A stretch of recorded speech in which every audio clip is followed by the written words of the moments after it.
It was a dark and stormy night, and Sara was alone in her old creaky house. She was reading a book by candlelight when she heard a strange noise coming from the basement. It sounded like someone was moving things around. Sara tried to ignore it, thinking it was just her imagination, but the noise grew louder and more persistent. She decided to investigate and slowly made her way down to the basement, her heart pounding in her chest. The closer she got to the basement, the more she could feel the cold, clammy air creeping up around her.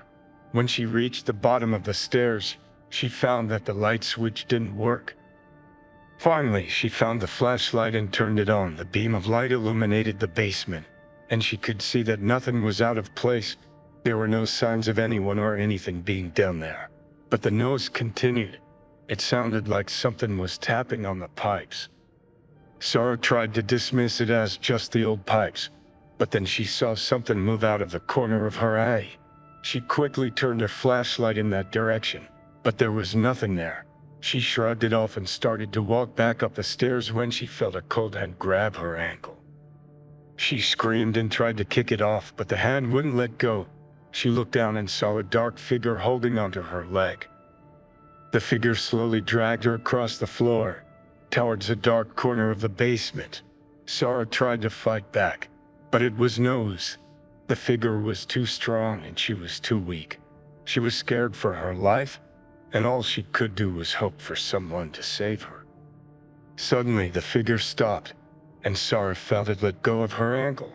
She scrambled to her feet and shone her flashlight in the direction of the figure. To her horror, she saw a pair of glowing eyes staring back at her. She froze, unable to move as the figure slowly moved towards her. As it got closer, she could see that it was a humanoid figure with long, bony fingers and sharp claws. It seemed to be made of shadows and darkness, and she could feel the coldness emanating from it.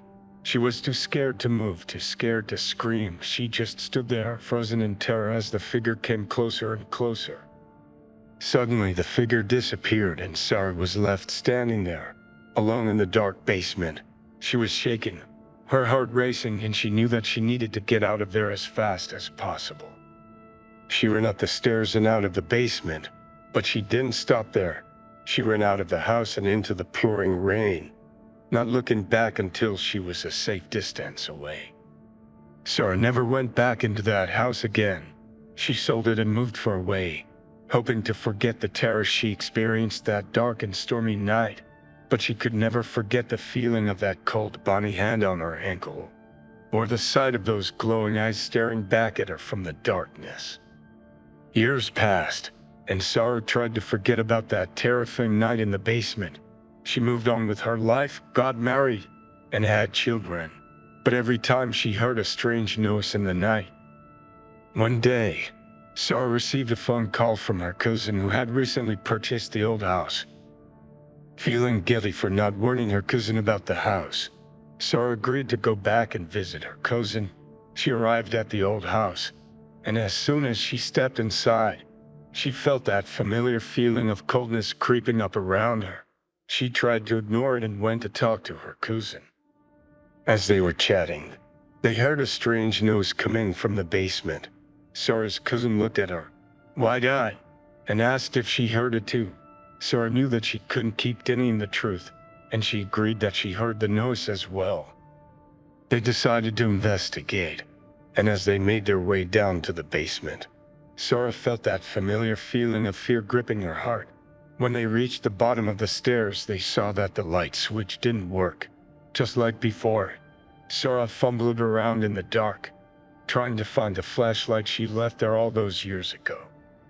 As soon as she found it and turned it on, they both saw that the basement was completely different from the last time Sara had been there. The walls were covered in strange symbols and markings, and the air was thick with an eerie energy. Suddenly, they heard a strange whispering coming from the dark corner of the basement. They couldn't make out what it was saying, but they knew that it was something they didn't want to hear. They tried to leave, but the door slammed shut, trapping them inside. Sara and her cousin screamed for help, but they knew that no one was coming. They were alone, trapped in the basement with whatever was making those strange noises. Suddenly, the whispering stopped, and they heard something else. It sounded like someone was walking towards them. Sara shone her flashlight in the direction of the noise.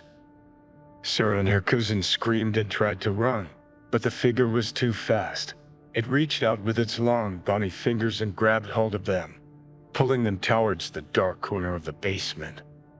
They were trapped, unable to move, as the figure started to whisper strange words. The air grew thicker, the energy in the room grew more intense. They were afraid that they were going to die. Suddenly, the figure disappeared, and the door opened. Sara and her cousin ran out of the basement and out of the house, never looking back. They knew that whatever was in that basement was evil, and they never wanted to face it again. Years later, Sara still couldn't shake the feeling of fear that came over her whenever she thought about that house. She had never experienced anything like it before or since. She knew that she had to warn others about the danger that lurked in that old house. Sara wrote a book about her experiences, warning others not to make the same mistake she did. She wanted to prevent anyone else from experiencing the terror that she had experienced in that old house. The book became a bestseller, and Sara was hailed as a hero for warning others about the dangers of that old house.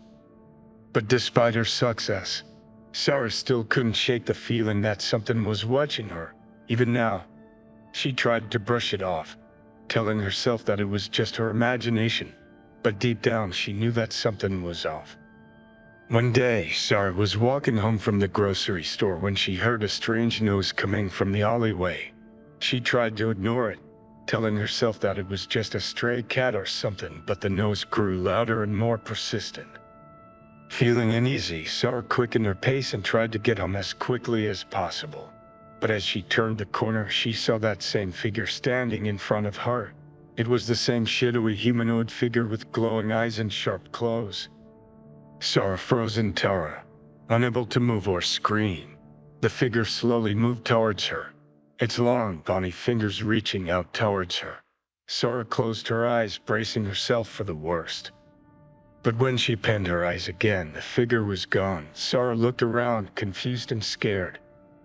As she continued walking home, Sara felt like she was being watched. When Sara got home, she tried to forget about what had happened, but the feeling of being watched stayed with her, haunting her every waking moment. She knew that something was following her, something that wanted to hurt her. Sara tried to ignore it, telling herself that it was just her imagination. But the feeling grew stronger and stronger, until she could no longer ignore it. One night, Sara was lying in bed when she heard a strange noise coming from outside. She got up to investigate, but as soon as she opened the door, she saw the figure standing in front of her. Sara tried to run, but the figure was too fast. Sara knew that she was going to die, but then something strange happened. The figure disappeared, and Sara was left standing alone in the darkness. Sara tried to make sense of what had just happened. Was it all just a dream, or was it something much more sinister? As she sat in the darkness, Sara realized that the figure had never really left her. It was always there, lurking in the shadows, waiting for its chance to strike. Sara knew that she had to do something to stop it, once and for all. She spent months researching the paranormal, trying to find a way to defeat the evil that was following her. Finally, Sara came up with a plan. She would confront the figure head-on, using all of her knowledge and strength to defeat it once and for all. Sara went back to the old house armed with everything she had learned about the paranormal. She stood in the basement, waiting for the figure to appear. And when it did, Sara was ready. She faced it head-on, using all of her strength to push it back. The figure screamed, its glowing eyes growing dimmer and dimmer. Sara knew that she had won.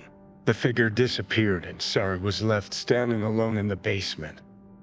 As she left the old house for the last time, Sara knew that she had conquered her fears.